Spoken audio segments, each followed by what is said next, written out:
ఓకేనా. ఈరోజు మన కడప పట్టణంలో మనం చూస్తా ఉన్నాం ఈ శ్రీశ్రీ హోలిస్టిక్ హాస్పిటల్ అని చెప్పేసి.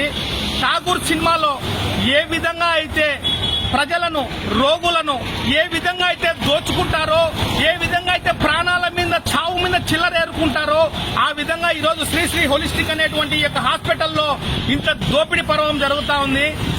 నేను క్వాలిఫైడ్ ఫార్మా డాక్టర్ అయినటువంటి నేను నిన్నటి రోజున స్కార్పియన్ బైట్ తేళ్లు కుట్టి ఈ హాస్పిటల్కి వస్తే నాకు ఎటువంటి కాంప్లికేషన్ లేకపోయినా కూడా ట్రమాడాల్, అదేవిధంగా హాలోపెరిడాల్, అదేవిధంగా మిడాజోలం అనేటువంటి 3 రకాల మత్తు ఇంజక్షన్లు ఇచ్చి నన్ను చాలా సీరియస్ గా ఉందని చెప్పి నన్ను ఐసీయూలో పండబెట్టి వేలకు వేలు ఫీజులు గుంజాలనేటువంటి కుట్రతో నిన్న నన్ను ఇక్కడ ఈ హాస్పిటల్లో ఐసీయూలో అడ్మిట్ చేయడం జరిగింది. ఆ తర్వాత నేను తేరుకున్న తర్వాత ఎందుకు ఈ రకంగా మత్తు ఇంజక్షన్లు వేస్తున్నారని చెప్పేసి వైద్యులను ప్రశ్నించి నన్ను ఇమ్మీడియట్ గా డిశ్చార్జ్ చేయండి, నాకేమీ లేదు, నాకు బాగుందని చెప్పి నేను డిశ్చార్జ్ అయ్యి బయటికి రావడం జరిగింది.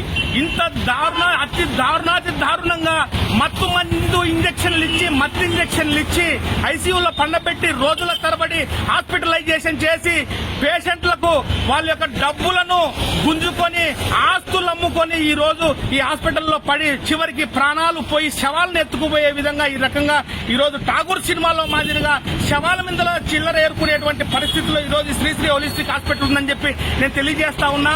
స్వయాన వైద్య ఆరోగ్య రంగ నిపుణుడైనటువంటి నేను డాక్టర్ సింగనమల సుమన్ అనేటువంటి నన్నే ఈ రోజు ఈ స్థితికి దిగజార్చినారంటే ఇంకా సామాన్యుడి పరిస్థితి ఏ విధంగా ఉంటుంది?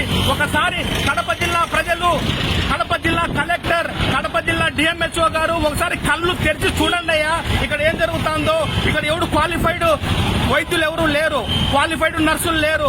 అందరూ అప్పటికప్పుడు వస్తారు. ఎవరో డాక్టర్ అంట, ఆయన వస్తాడు, 3000 ఫీజు తీసుకొని పోతాడు. వాడు ఏం డాక్టరో, వాడు ఏం చదువుకున్నాడో, వాడి క్వాలిఫికేషన్ ఏందో వాడు ఎవడో కూడా తెలియదు. మూర్తి కూడా కట్టుకొని వస్తాడు. వాడు ఏదో స్పెషలిస్ట్ అంటాడు, 3000 4000 బిల్లులు వేస్తారు. డిలక్స్ రూములు అంట, ఇది ఏందో పెద్ద హోటల్ కు పోతే చెప్తారు double bed, single bed, deluxe, AC, non AC, central AC, ఇలా ఒక్కొక్క దానికి ఒక్కొక్క రేటు పెట్టి ప్రజల జేబులు చిల్లులు పెట్టి రక్తం పీల్చేటువంటి పరిస్థితి ఈ రోజు హాస్పిటల్లో ఉంది. ఇప్పటికైనా జిల్లా యంత్రాంగం, అయ్యా కలెక్టర్ గారు, డిఎంహెచ్ఓ గారు, మీరు ఎక్కడ నిద్రపోతా ఉన్నా కూడా మేల్కొని ఈ హాస్పిటల్ మీద తక్షణమే తనిఖీ జరిపి చట్టపరమైన చర్యలు తీసుకోవాలి, ఈ హాస్పిటల్ వెంటనే మూసేయాలని చెప్పేసి ఈ సందర్భంగా నేను డిమాండ్ చేస్తా ఉన్నా.